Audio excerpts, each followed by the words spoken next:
there you are. Now, where were we? Ah, yes. Clicking off your rain-soaked YouTube feeds, you enter the video, only to be greeted by a subversive and clever introduction to the topic at hand.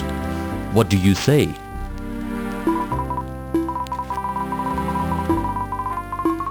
Well, since this is pre-recorded, I'm just going to assume that's what you chose anyway.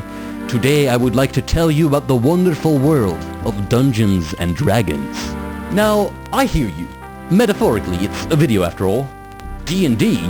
Isn't that for massive nerds? Yes! And also for not massive nerds. Anyone can play. If, for example, you're not big on fantasy, that's totally fine. Although, as I'm saying this, both Game of Thrones and Lord of the Rings are somehow being revived, so... You see, Dungeons & Dragons is one of many tabletop role-playing games, or TTRPG. These are games that allow you and your friends to step into a story, shaping and experiencing those stories together. And you can play whatever kind of story you want. Sci-fi, fantasy, modern day, silly, serious, anything goes. There is so much homebrew content and so many games out there that you'll be able to find something for you no matter what you want to play. Instead, maybe I should ask, who do you want to play? When you join a game as a player, you will be thrust into a new world. And in that world, you will embody a player character. You can be a devilishly charming elven rogue with a tragic backstory, a devout orcish paladin with a tragic backstory. Or maybe something more like a short, sassy gnome bard with a Mad Libs version of a classic song for every single occasion. That somehow still has a tragic backstory. Sam Riegel, you can't keep doing this to us, man. As long as you and your group can agree on your choices, you can go much wilder still. Again, the amount of homebrew content people have made for these games is astounding. And if you're feeling creative, you can literally just make stuff up. I still fondly remember my 8-foot-tall armadillo bodyguard. You think it sounds stupid now, but just you wait. You will learn to love these characters much more than you realize. Then, complementing the players is the Dungeon Master. It's very simple. Just like how the players each control their own character, the Dungeon Master controls literally everything else. Chatting up the barmaid? That's your DM. Facing down your arch nemesis? That's your DM. The cute kobold that went from an improvised throwaway character to the focus of the entire campaign just because the players fell in love with them, that's your DM too. It's their role to control your enemies, to describe the world, to rule which of your attempts succeed and which fail. And if they're good, you will go from wanting to kiss them to wanting to stab them multiple times in a single session. But by now, you might be starting to get it. You're just talking. It's the same magic of telling stories around a campfire. Just like me coming out of your speakers and crawling into your ear holes. There's no pre-written dialogue options. You can just say things.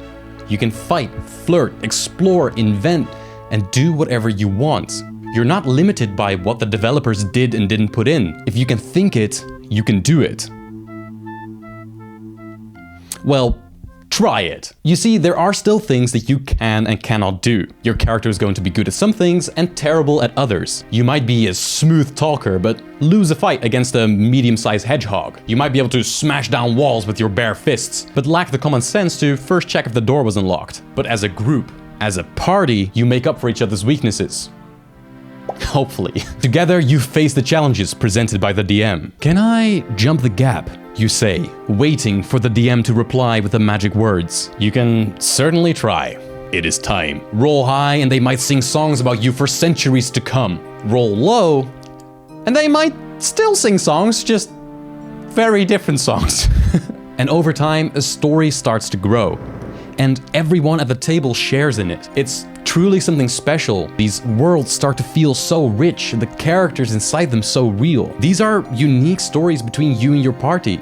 Stories that can blossom over literal, actual years. They can be heartbreaking, like Yakuza. Or they can be the stupidest, funniest shit ever, also like Yakuza. And that's the magic of the game. But some of you might still have some concerns that make you hesitant to try it. Do I need to dress up? No. Do I need to do a funny voice? No. Do I need to be good at improv or acting? No. Don't worry about winning at D&D. if you're having fun, you're doing it right. Some groups completely immerse themselves in the fantasy, rarely if ever speaking out of character, and telling emotional sagas that span dozens of games. And some groups get a crate of beer and Cheez-Its, spending 4 hours creating, and frequently destroying, an entire world in a single session. Once you step past that initial hesitation, there's just so much goodness to explore here. Anyone can have fun with it. That said, at first you might have to work out some kinks. Our first 3-hour session was spent just describing the tastes of the different beers we ordered and then arguing about the layout of the town.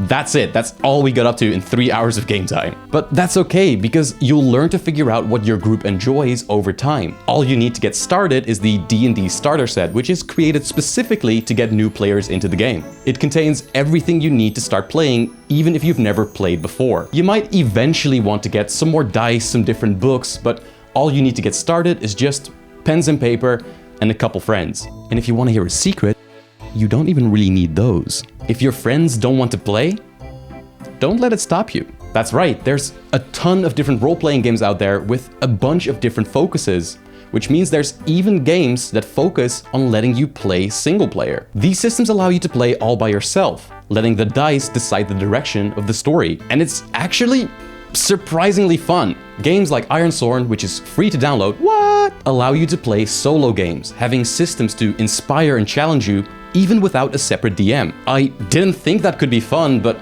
I was wrong. It's an awesome game. So if you can't currently find a playgroup, you can still start to explore your own stories. And while we're on that, let me tell you some of my favorite stories. Once when we were playing students at a secret wizard academy, my friend tried to use a magic spell to conjure knowledge of a faraway place directly into his mind. We were not the best at arcane grammar, so he instead teleported the contents of the entire geography classroom directly into his skull. Rest in peace, Antarius. In that same game, we had to seal away an ancient evil with a ley line that needed living creatures to maintain the spell. We teleported in a bunch of chickens from a nearby coop, enchanted them to be immortal, and then filled their brains with the all-consuming desire to trace that line forever. It worked, but I'm still not sure how to feel about the ethics of that one. There was also the time we were investigating a mysterious fun fair. It seemed to lure the local children away from their homes and then ferrying them away in a rowboat. We soon found out that the fair's gentle ringmaster was actually a hag in disguise. This was going to be a tough fight. Or it would have been had we not managed to stun her in the first attack. Then our tiny gnome wizard gave her a hug and teleported both herself and the hag 90 feet up in the air. There she paused for a moment before simply letting go. And that was the end of that. And that's why you should play D&D. It's exploring these worlds that you've never seen before. It's experiencing incredible stories that are unique to you.